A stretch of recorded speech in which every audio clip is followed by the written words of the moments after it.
পৃথিবীতে দ্বিতীয় যেটা সালাত আদায়ের জন্য দামি সময়, সেটা হলো জুমার দিন সূর্য ওঠার পর থেকে নিয়ে আজান পর্যন্ত। এখানে কোনো রাকাতের হিসাব নেই, যে যা পারে।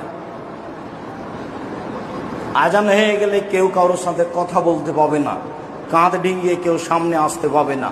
মুহাম্মদ সাল্লাল্লাহু আলাইহি সাল্লাম বলেন, জুমার দিন সকালে সকালে নিজে গোসল করলো, পরিবারকে করালো, পায়ে হেঁটে মসজিদে আসলো, কাঁধ ডিঙ্গিয়ে সামনে আসলো না, যতদূর সম্ভব যত রাকাত সম্ভব সালাত আদায় করলো, ইমামের খুতবা শুনলো, তারপরে সালাত আদায় করে বাড়ি চলে গেল, তাহলে তার প্রত্যেক পদক্ষেপ সমান। 1 বছর তাহাজ্জুদ পড়লে জানে কি হয় তাই হবে, 1 বছর নফল সিয়াম পালন করলে জানে কি হয় তাই হবে।